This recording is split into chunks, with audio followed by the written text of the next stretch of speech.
Well, hello all. We are going through the questions in your final paper, matriculants. We're going through question 7, that's the electrostatic question, and we're going through papers 2020 working back to 2017. So let's have a look at question 7. I'm not working through the actual things, we're just going through the algorithm of how you solve them. So we always read our questions carefully. Two small charge spheres A and B are placed on insulated stands 0.2 meters apart. Lovely, they're given not in centimeters, but in SI units of meters, as shown in the diagram below. They carry charges of -4 times 10 to the -6 coulombs, right? Sometimes they use microcoulombs times 10 to the -6 or nanocoulombs, little nc, which is 10 to the -9, but luckily they've just given us the actual units 10 to the -6, which means micro coulombs. So one is the negative charge, one is a positive, -4 plus 3, respectively. M is a point at a distance of 0.1 meters to the right of sphere B. Calculate the number of electrons in excess on sphere A. So what do they mean by electrons in excess? You see this sphere's got a negative charge. That means it's got a whole lot of electrons in excess on it, apart from the normal electrons that metals have. So there must be a formula for electrons and coulombs. So let's go to our data sheet at the bottom of this page. Do you see here, they give the charge on one electron, which is that.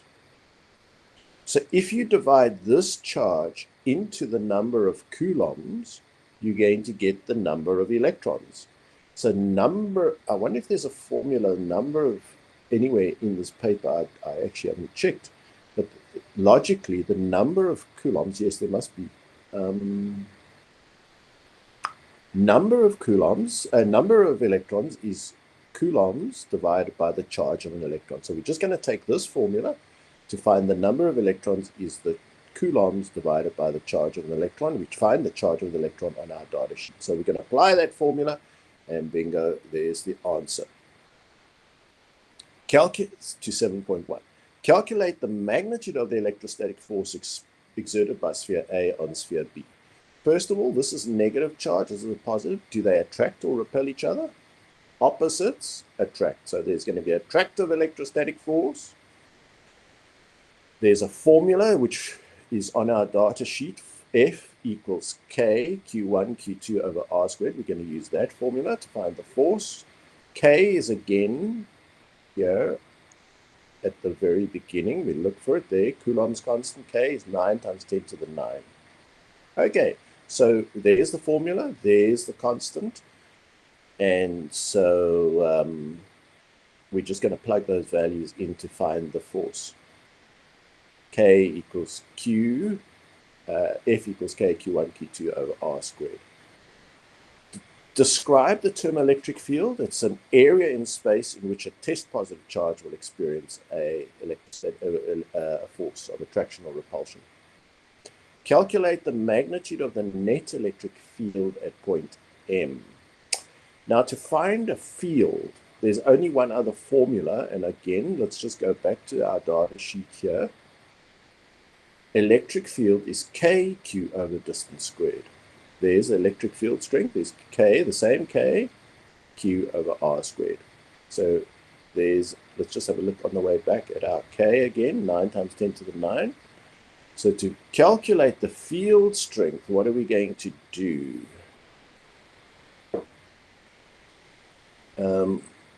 Calculate the magnitude of the net electric field at M.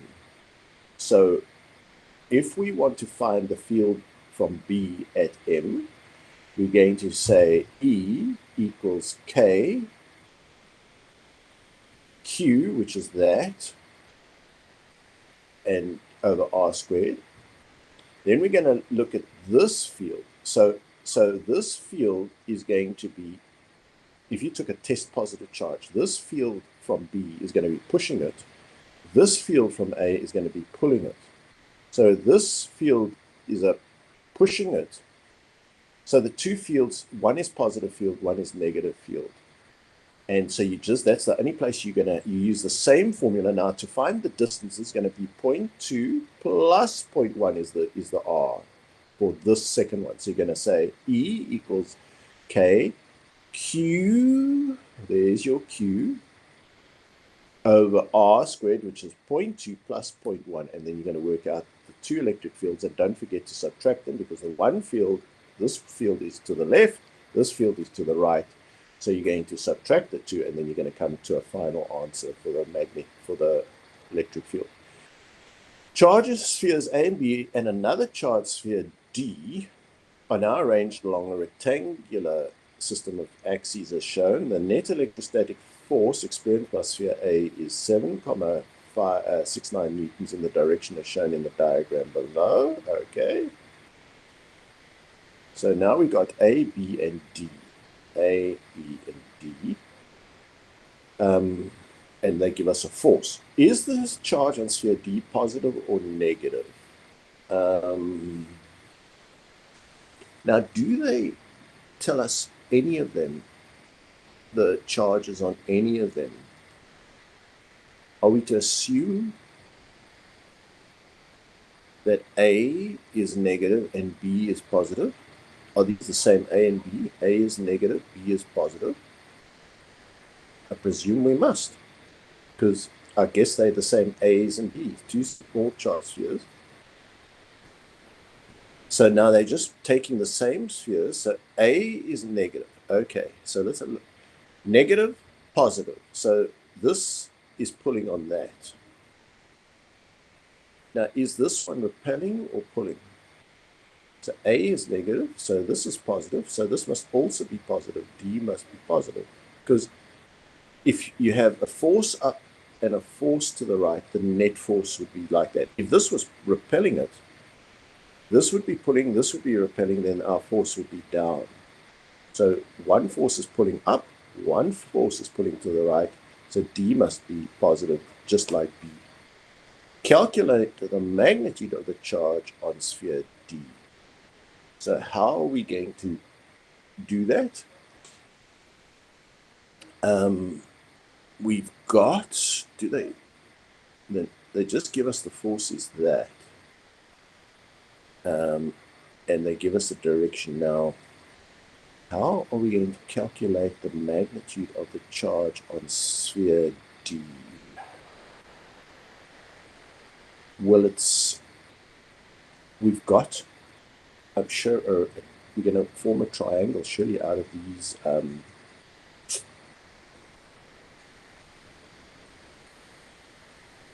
out of that and that to give that net force. So how are we going to find the length of that?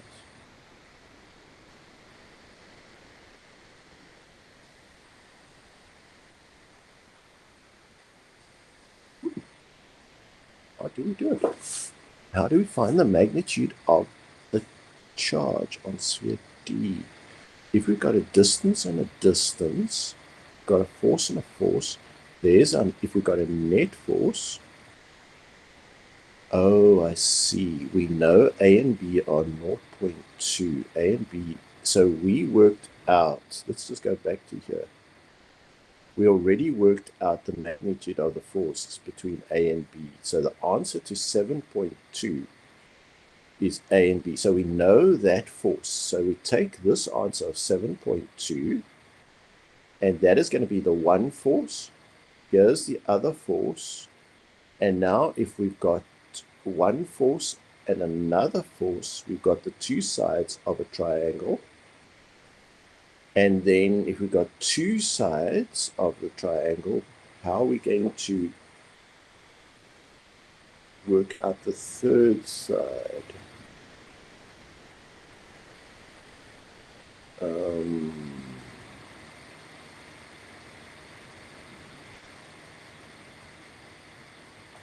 So I guess you've got the hypotenuse, you've got the one side. Yeah, so the sum of the squares on this side and this side is going to be equal to that squared. So we're going to use Pythagoras. That squared equals, this one we know, squared, plus that one squared. And that's how we're going to solve for this particular force. So 7.69 squared is equal to the answer to 7.2 squared. So we're going to square that plus whatever this one is. And that's how we're going to work out the magnitude of the charge on D. So we're going to work out the force here. And once we've worked out the force, how are we going to work out the charge? Do they say anything about charge D? No, it's just the force. So I guess if we know the force, we know the one charge. We've got a force, one charge. I guess we can work out the other charge using F equals K Q1. There we'll work out Q2. We've got over R squared, and then we're going to work that out. Quite a lot of work just for 3 marks. So once we've found we'll find that the square on that is equal to the square on that plus the square on that. Then we find the square root, get this force. That force equals K Q1 Q2, which we're trying to find out over that distance 0.1 squared. And I guess that's how we work it. It seems a lot of marks just for 3. Okay, let's go to the next one. This is 2019. A small sphere Y carrying an unknown charge is suspended at the end of a light inextensible string, which is attached to a fixed point. Another sphere X carrying a charge of 6 is on an insulated standing board close to Y. So X is a positive charge. It's obvious Y must be positive because it's repelling it. Sphere Y experiences an electrostatic force and comes to rest 0.2 meters away from charge X with the angular string 10 with a vertical as shown in the diagram. What is the nature of the charge on sphere Y? It's positive. Why? Because it's repelling it. It's pushing it away. So if X is positive, Y must be positive. Calculate the magnitude of the charge on sphere Y if the magnitude of the electrostatic force on it is 3. So they give us force. We know K, Q1, this one, so we can work out Q2 over R squared, which is 0.2. If the magnitude of the electrostatic force, so they give us the electrostatic force is that 3 newtons. So we just use that formula. Draw label free body diagrams of sphere Y. So Y is going to have an electrostatic force of repulsion this way to the left. So electrostatic force of repulsion, and it's going to have weight, and it's going to have tension. So there's 3 forces acting on it. Electrostatic force of repulsion, don't forget to put a little key, weight, its own charge weight, and then the string. So there's 3 forces. Then it says calculate the magnitude of the tension in the string. So once you've drawn your 3 forces, you're going to make a closed triangle of those 3. Now, do they give us the weight of anything here? They don't say the weight of anything. But if we've got this force, we've got this force, we've got this distance, and we've got that angle, we can form a triangle from those 3 to find the tension in the string. I think I'm just going to go to the board. So they give us this force and the distance, and they give us the angle 10, 0.2, and then they tell us what this force is. So calculate the magnitude of the tension in the string. So we've got to find an answer in newtons. Let me just draw that on the board. So let's get out of sharing, out of presenting. So what are you going to do? So you've got, this is 10 degrees, and this is 0.2, and they give us a force. And here's the two charges repelling each other. So tensions like that, weight. So we were asked to give a free body diagram. So we're going to have force of weight. We've got force of tension, and we've got force of repulsion, or force electrostatic. So we have a key. Now we've got to combine the three into a triangle. So this would be our force of tension, which we're asked to find out.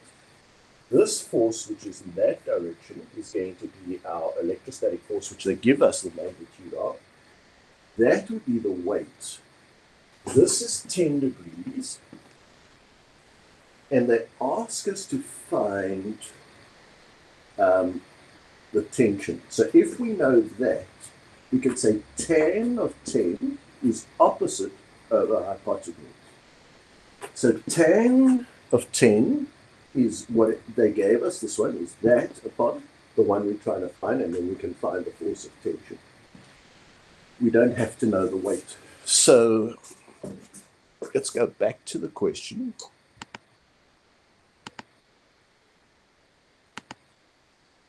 So it was this one. So you see they give us the force there was 3 Newtons. So then let's presume we've worked out the tension in the string, which was the hypotenuse, as I explained. Now, two small charged spheres A and B on insulated stands with charges of that plus and minus are placed 0.4 meters apart, as shown in the diagram. Notice everything's in coulombs, no nano or micro coulombs. Everything's in meters. M is the midpoint between the spheres A and B. Define the term electric field at a point. Well, it's an area in space in which a test positive charge will experience an electrostatic force. Calculate the net electric field at point M. Okay, so there's a formula for electric field. E equals KQ over R squared. So what we're going to do is we're going to take this, we're going to work out first this field, and then this field at that distance, which is half the distance apart, which is 0.2 meters each.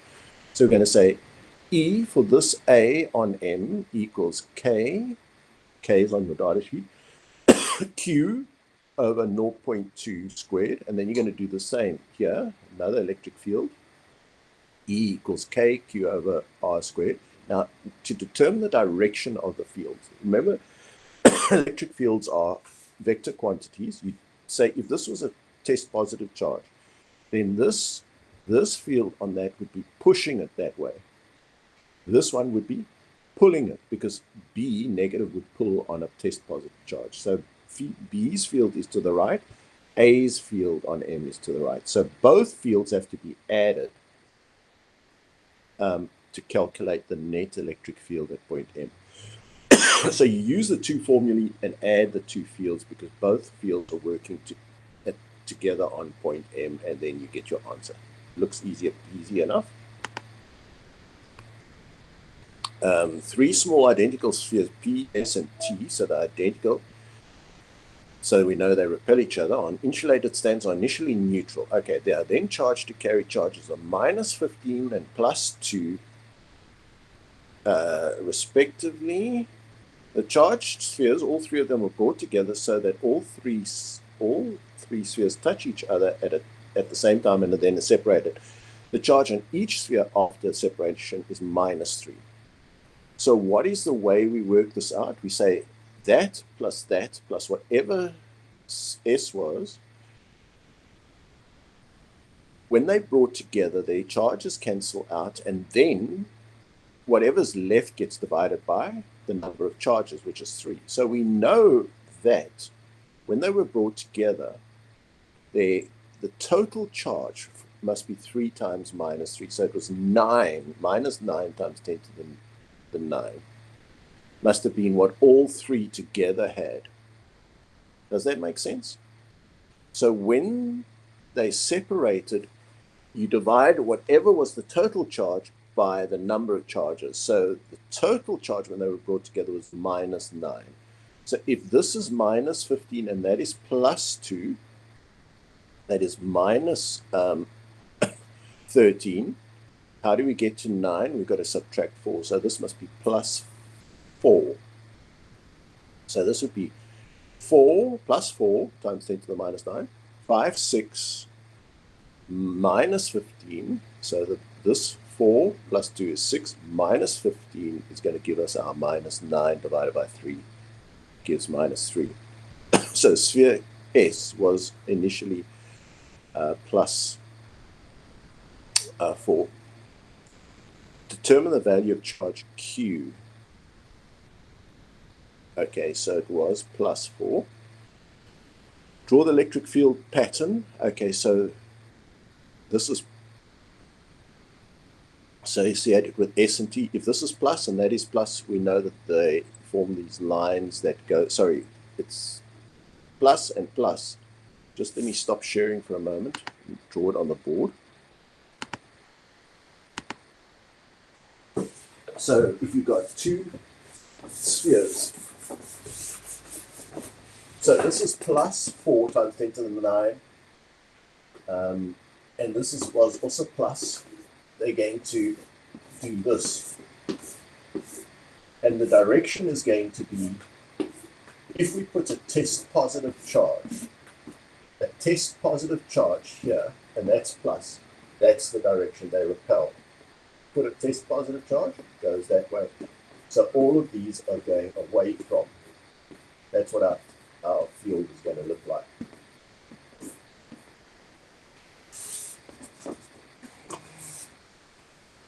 Okay, so let's present again.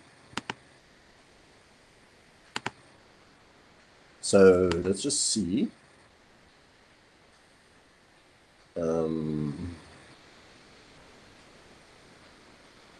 Just see which way we were. There we are. So we've determined the value. We've drawn the field. The spheres, each with the new charge of -3, are now placed at points on the X and Y axis as shown in the diagram with sphere P at the origin. So they're all -3, -3, -3. So that's going to push on P. That's going to push. So our net force is going to be somewhat in that direction. Let's have a look. State Coulomb's law in words. That's F equals K Q1 Q2 over R squared. So we say what type of force? Or first of all, between two objects. If we have two electrostatically charged spheres, a distance apart, there exists an electrostatic force of attraction or repulsion between them. The force is directly proportional to the charges and inversely proportional to the distance between the charges squared. You've got to write all that. Calculate the magnitude of the net electrostatic force acting on sphere P. Now remember, they're all equal positive and negative charges.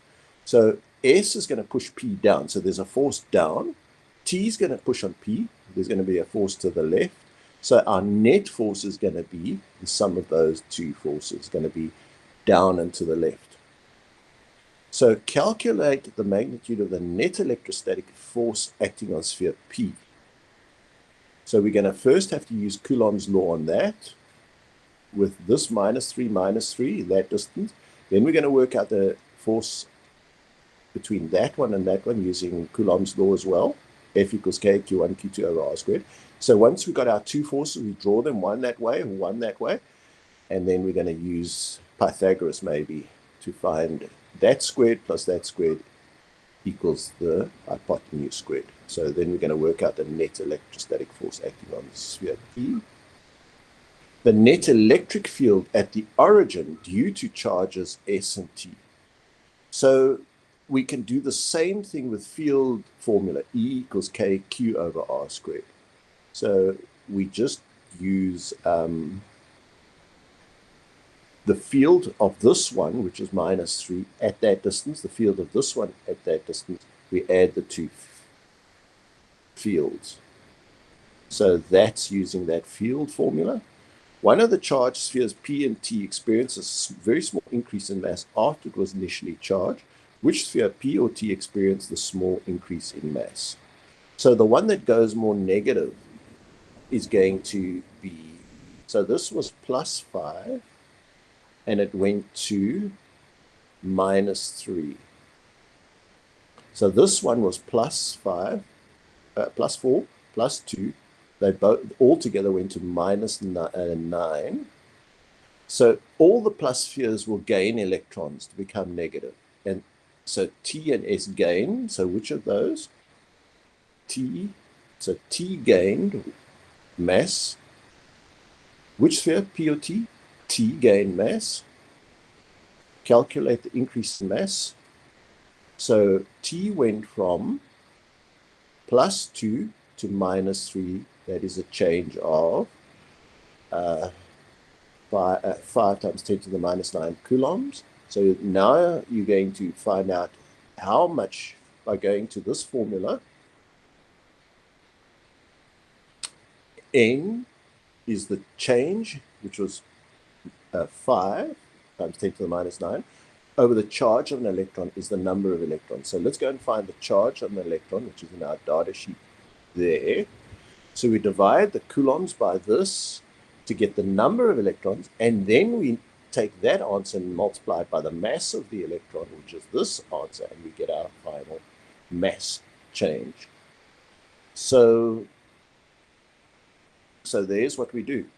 We calculate the increase in mass by taking the T change from plus 2 to minus 3, that is 5 times 10 to the minus 9 coulombs, dividing it by the mass of the charge of one electron, multiplying the mass of each electron, and then we get our answer. And that's the answer there. In the last question, 2017, two small spheres X and Y carrying charges of 6 and 8, so they're both positive, are placed this distance apart. State Coulomb's law, we've done that. Calculate the magnitude of the electrostatic force, F equals K Q1 Q2 over R squared, experienced by charge X. So we just put K, that, times that, over that distance squared. We just check that everything's in coulombs and meters, yes. So we calculate, that's easy peasy. A third sphere Y of unknown charges now placed at a distance of 0.3. So we know those two repel in such a way that the line joining the charged spheres X and Y is perpendicular, right, to the line joining the charged spheres Y and Z. Okay, it's perpendicular, shown in the diagram below. Draw a vector diagram showing the direction of the electrostatic forces and the net force experienced by charged sphere Y due to the presence of charged sphere X and Z. So Z is negative. So these were positives, right? These are positive. So this Z is negative. So Z is going to be pulling Y and X is going to be pushing Y. So because these two are positive, it's going to be, this force is going to be that direction, this force is going to be that down. So they've got a force to the right, X on Y, and a force down, which is Z on Y. So we've got to draw a vector diagram showing the direction of the forces and the net force experience. So then we're going to, once we've drawn that one and that one, we're going to say, if we're going to close the rectangle, we're going to get the resultant force, which is going to be the middle, the hypotenuse there. Then the magnitude of the net electrostatic force experienced by charged sphere Y is so many newtons. So the net force, so that resultant was that. Calculate the charge on sphere Z.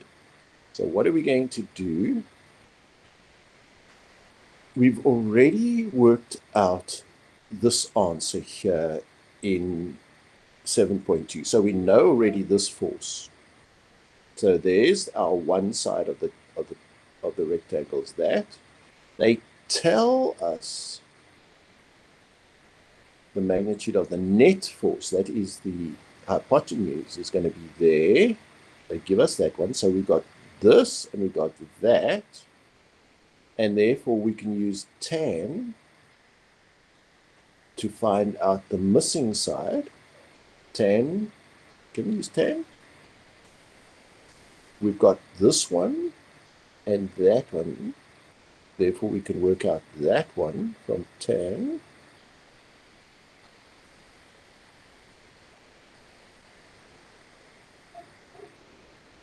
They don't give us an angle. Oh, yes, we have an angle. It's a right angle triangle, so we can work out the angle. So what have we got? We've got a right angle triangle, and we know two of the sides. We know the hypotenuse and the other side. And so we should be able to work out the third side, this side down. And once we've worked out that side due to trig, or in fact, I know how we would work it out. We would square this. Okay, so we would square that squared is our answer. We would use Pythagoras. That squared plus that squared equals that squared. So that squared, and this one is the answer to a previous question squared, and then we work out that squared. Then we find the square root of that one, and we find out that force. We know that force, and we know the force. Then we just work backwards from Coulomb's law. F equals K Q1 Q2, which we're trying to find out, over R squared. There's R. And so we can work out what the charge was by using Coulomb's law again. So again, we know that that is pushing that way. We work that answer out in here.